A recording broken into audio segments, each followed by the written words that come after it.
Bharatiya Janata party Lok Sabha ఎన్నికల్లో భాగంగా Nizamabad parliament అభ్యర్థి ధర్మపురి అరవింద్కు మద్దతుగా జగిత్యాల మండలంలోని పలు గ్రామాల్లో స్థానిక మహిళలతో కలిసి నరేంద్ర మోడీ అభివృద్ధి మరియు పథకాల గురించి వివరించి కమలం పువ్వు గుర్తుకు ఓటేసి నిజామాబాద్ ఎంపీ అభ్యర్థి ధర్మపురి అరవింద్ను భారీ మెజార్టీతో గెలిపించాలని అభ్యర్థించారు బీజేపీ రాష్ట్ర కార్యవర్గ సభ్యురాలు జగిత్యాల నియోజకవర్గ ఇన్ఛార్జ్ డాక్టర్ బోగస్ రావిడి. ఈ కార్యక్రమంలో పలువురు బీజేపీ నాయకులు కార్యకర్తలు తదితరులు పాల్గొన్నారు. నమస్తే నమస్తే. ఒకసారి అందరినీ చూసిపోదామని వచ్చిన మళ్ళీ మోదీ సార్ ఎలక్షన్లు రావట్టే మళ్ళీ సోమవారం ఏం చేద్దాం. ఇక కొంచెం మీ అందరి సహకారం కావాలి మోదీ గారికి. వారు ఉంటేనే ఇంత నయం. ఫ్రీ రేషన్ బియ్యం అయినా కరోనా ఇంజక్షన్లు అయినా ఇంత మహిళా సంఘాలలో రుణాలు వచ్చినాయి కదా, ఆ రుణాలు కూడా అక్కడి నుంచి వచ్చినవే, మోదీ సార్ ఇచ్చేవే. మొన్న పిఎం విశ్వకర్మ లోన్లను పెట్టిండ్రు. కుమ్మరి కమ్మరి మేదరి పెట్టుకున్నారా అన్న? ఊళ్ళో ఎవరైనా మిషన్ కుట్టే వాళ్ళకి ఫ్రీగా నేర్పిస్తారు. ఫ్రీగా నేర్పించుడు కాదు, ఆ 10 రోజులు వారం రోజుల ట్రైనింగ్ ఉన్నన్ని రోజులు 500 రోజుకి 500 చొప్పున మీ అకౌంట్లోనే ఇస్తారు. మళ్ళీ ట్రైనింగ్ అయిపోయాక కుట్టు మిషన్ ఫ్రీగా ఇస్తారు, డబ్బులు ఏం కట్టలేదు. చాలామంది అప్లై చేసి నా ఎలక్షన్లప్పుడే నేను చెప్పిన, నేను ఎమ్మెల్యే ఎలక్షన్లప్పుడే నేను చెప్పిన. మీ 50 ఓట్లు అంటే ఒక కాన్స్టిట్యూన్సీ ఒక 10-12 వేల ఓట్లు, మొత్తం 7 కాన్స్టిట్యూన్సీలు ఒక 78 వేల ఓట్లు ఫరక్ అవుతాయి. అంటే నేను ఒక్కరిని ఎత్తిన అవుతుందా అని అనుకోకండి, ప్రతి ఒక్కరు మీతో మీ చుట్టాలకు ఫోన్లు వేసి చెప్పుండ్రి. అట్లా మా బాధ అంతా గిన్నె ఉన్నాయి. మోదీ సార్ గిన్నె ఇస్తున్నాడు, తల్లిదండ్రులు లేని పిల్లలకు కూడా ఇస్తున్నాడు డబ్బులు. ఈజీని ఇస్తలేరు. ఆ సర్పంచులు గెలిచి అలా చుట్టాలకు పెట్టించుకున్నారే అయిపోతుంది. అలా చుట్టాలకు తెలిసిన వాళ్ళకు కావాలంటే ఇక మనోళ్ళు ఉన్నారు, చెప్పుండ్రి. మా ఇంటికి తీసుకొని వస్తాడా, మీరు ఎప్పుడంటే అప్పుడు రావచ్చు, ఏ పని ఉన్నా చెప్పుండ్రి, చేపిస్తాం. అక్కడ కొంచెం మీ అందరికి చెప్పుండ్రి విషయాలు. మోదీ సారు పువ్వు గుర్తు. దేశం కోసం జరుగుతున్న ఎలక్షన్, లోకల్ ఎలక్షన్ కాదు. అక్కడ మోడీ ఉండాలా, రాహుల్ గాంధీ ఉండాలా, ఒకసారి ఆలోచన కేంద్ర మంత్రి గారు కొంచెం చూడండి అందరిగా. కొంచెం అక్కయ్యలు అందరికి చెప్పుండ్రి. మీకు తెలిసిన వాళ్ళకు ఎక్కడెక్కడ ఉన్నారో మన వాళ్ళకు కూడా కూర్చున్న కాడ 2 ఫోన్లు వేయండి మా కోసం, మన కోసం. తెలిసిన వాళ్ళకి అందరికి చెప్తే పోయిన తర్వాత ఊర్లోకి పోయిన తర్వాత కూడా అందరికి చెప్పుండ్రి. సంఘంలో ఉంటారు కదా మహిళా సంఘాలల్లో, వాళ్ళకు కూడా అందరికి చెప్పుండ్రి, పనులు చెప్పి. ఈరోజు జగిత్యాల రూరల్ మండల్ గుట్రాజ్పల్లి, గుళ్ళపేట, తాటిపల్లి గ్రామాల్లో బీజేపీ ఇంటింటి కార్యక్రమం, ఇంటింటికి బీజేపీ కార్యక్రమం నిర్వహించడం జరిగింది.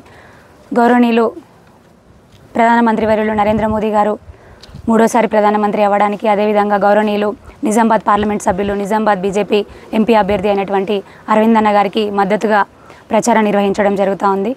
వారు చేసినటువంటి అభివృద్ధి సంక్షేమ పథకాలను ప్రతి ఇంటింటికి కూడా వివరిస్తూ మా ప్రచారాన్ని చేస్తూ ఉన్నాము. మరి ఇందాక మన అన్న ఈ కార్యక్రమంలో మండల అధ్యక్షులు నల్వాల తిరుపతన్న గారు, అదేవిధంగా ఎంపీటీసీ సీను గారు, వివిధ గ్రామాలకు చెందినటువంటి బూత్ అధ్యక్షులు, మా సైనికులు, మోదీ గారి సైనికులు, మోదీ గారి కుటుంబం అంతా కూడా ఇందులో పాల్పంచుకోవడం జరిగింది. ఇందాక అన్నగారు ఒక మంచి విషయం చెప్పిండ్రు. మా మోదీ గారి సైనికులం బీజేపీ పార్టీ కార్యకర్తలతో పాటుగా స్వచ్ఛందంగా మోదీ గారి అభిమానులు, అరవింద్ అన్న గారి అభిమానులు ఎవరైతే ఉన్నారో వారు స్వచ్ఛందంగా ముందుకొచ్చి ఇంటింటి ప్రచారం నిర్వహిస్తూ ఉన్నారు. నిజంగా చాలా సంతోషంగా ఉంది. అదేవిధంగా మరి మేము వెళ్తూ ఉంటే, ప్రతి ఇంటికి వెళ్తుంటే కూడా మాకంటే ముందుగా వారే ఎక్కడ ఏది జరిగినా కూడా దేశం ఎలక్షన్లు ఇవి, దేశానికి సంబంధించింది, మాకు మోదీ గారే కావాలి, మోదీ గారే ఉండాలనేటటువంటి మాట వినిపిస్తూ ఉంది. చాలా సంతోషం అనిపిస్తుంది.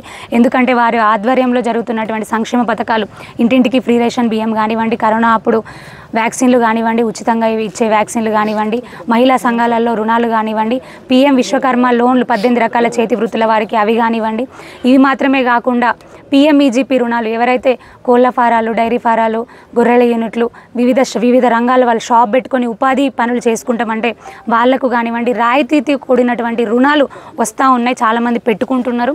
కొంతమంది ఏంటంటే రాజకీయ కుట్రతోని మోదీ గారికి ఎక్కడ పేరు వస్తుందో, బీజేపీకి ఎక్కడ పేరు వస్తుందో అని కొన్ని గ్రామాల్లో తెలియకుండా పోయింది. అటువంటి గ్రామాలలో కూడా మేము అందరికీ తెలియజేస్తూ ఉన్నాము. ఎందుకంటే మోదీ గారు ఏ పని చేసినా పేద బలహీన వర్గాలు మంచిగా ఉండాలి, వాళ్ళు సంక్షేమంగా ఉండాలనేటటువంటి ఉద్దేశంతోనే అన్ని పథకాలు కూడా ప్రవేశపెడతారు.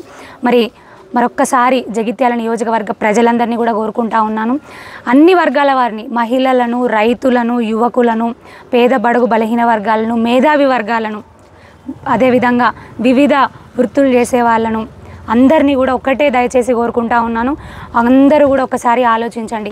అక్కడ మోదీ గారు ఉంటేనే, మోదీ గారు వచ్చిన తర్వాతనే మన దేశం ఎంత భద్రంగా ఉంది. ఇంతకు ముందైతే హైదరాబాద్లో ఎక్కడ చూసినా కూడా బాంబు పేలుళ్ళు కనిపిస్తూ ఉండేవి. మోదీ గారు ప్రధానమంత్రి అయిన తర్వాత అవి ఎక్కడా కూడా కనిపించలేదు. అలాగా కర్ణాటక రాష్ట్రంలో కాంగ్రెస్ ప్రభుత్వం వచ్చింది, బాంబు పేలుళ్ళు స్టార్ట్ అయినాయి. మరి అక్కడ ఏం చేస్తున్నారట అంటే ముస్లింలందరినీ తీసుకొచ్చి బీసీలలో వేస్తున్నారట. బీసీలలో వేస్తే మనకేమవుతుంది అని అనుకున్నారు. వాళ్ళకే చదువులలో, వాళ్ళకే ఉద్యోగాలలో రిజర్వేషన్లన్నీ వాళ్ళకే ముట్ట చెప్తా ఉన్నారు. మరి ఇంతటి అన్యాయం ఎక్కడైనా ఉందా? మరి ఇవాళకి వల్ల గుట్రాజపల్లె ఊరు పోతే రైతులందరూ కూడా చెప్తా ఉన్నారు, కళ్ళాలలో గొడవ చేస్తూ ఉన్నారు. కాంగ్రెస్ ప్రభుత్వం వచ్చిన తర్వాత తప్పతాలు లేకుండా వరి కొంటాం, 500 బోనస్తో కొంటామన్నారు. అది కాదు కదా, కనీసం కొనే పరిస్థితి లేని పరిస్థితి అక్కడ కనిపిస్తూ ఉంది. గొడవ చేస్తే మేమందరం అక్కడికి వెళ్ళి ఇమీడియట్గా అడిషనల్ కలెక్టర్ గారితో మాట్లాడడం జరిగింది. ఇమీడియట్గా మా రైతుల సమస్యను తీర్చి గుట్రాజపల్లిలో బీట్లో ఉన్నటువంటి ధాన్యాన్ని ఇమీడియట్గా షిఫ్ట్ చేయండి అని వారిని అడగడం జరిగింది. మరి ఇక్కడ ఉన్నటువంటి నాయకులు, లోకల్గా పోటీ చేస్తున్నటువంటి కాంగ్రెస్ పార్టీ అభ్యర్థి మీరు ఏం చేస్తున్నారో నాకైతే అర్థమైతలేదు. ఎక్కడ చూసినా కూడా బీట్లలో వాటిలో ఎక్కడే ఉన్నాయి, మళ్ళీ కటింగ్లు జరుగుతూనే ఉన్నాయి, రైస్ మిల్లర్ల మోసాలు జరుగుతూనే ఉన్నాయి. అంటే అందరినీ రైస్ మిల్లర్లు కానీ కొంతమంది రైస్ మిల్లర్లు అయితే మరీ దోపిడీ చేసినటువంటి పరిస్థితి కనిపిస్తూ ఉంది. రైతుల కళ్ళల్లో కన్నీరే మిగులుతూ ఉంది. దయచేసి మరి అటువంటి పరిస్థితిని మీరు చూడండి. లోకల్ అభ్యర్థి అని మీరు చెప్పుకుంటా ఉన్నారు కదా, మరి మీరు ఏమైంది? సొంత నియోజకవర్గానికి మీరు ఏం చేస్తున్నట్టు? రైతులు బాధపడితే ఏం చేస్తున్నట్టు? దయచేసి అందరినీ కూడా కోరుతా ఉన్నాను, ప్రధాని నరేంద్ర మోదీ వర్యులు ఎక్కడికక్కడ కూడా రైతు సంక్షేమం కోసం, మహిళల సంక్షేమం కోసం, పేదల మధ్యతరగతి సంక్షేమం కోసం పాటుపడుతూనే ఉన్నారు, పథకాలు చేస్తూనే ఉన్నారు. మరి వండేవారు మనవారే అయి ఉన్నారు, ఇక్కడ వడ్డించే వాళ్ళు కూడా మనవాళ్ళు అయి ఉండాలి, మనవాళ్ళు కావాలి తప్పకుండా. అట్లయితేనే బంతిలో ఏ మూల కూర్చున్నా ఇంత ముద్ద దొరికే పరిస్థితి కనిపిస్తుంది. ఇది అన్ని విషయాలలో కూడా ఇది అప్లికేబుల్ అవుతుంది, అన్ని విషయాలలో కూడా ఇది అప్లికేబుల్ ఉంటుంది. దయచేసి అందరూ కూడా మే 13 సోమవారం రోజున కమలం పువ్వు గుర్తు మీద ఓటు వేసి, మీ పవిత్రమైన ఓటును వేసి ప్రధాని నరేంద్ర మోదీ గారిని 3వసారి ప్రధానమంత్రిగా, అదేవిధంగా ధర్మపురి అరవింద్ అన్న గారిని 2వసారి ఎంపీగా గెలిపించి పార్లమెంటుకు పంపించగలరని మరొక్కసారి అందరినీ కూడా విన్నవించుకుంటూ, భారత్ మాతాకి కమలం పువ్వు గుర్తుకే, జై బీజేపీ.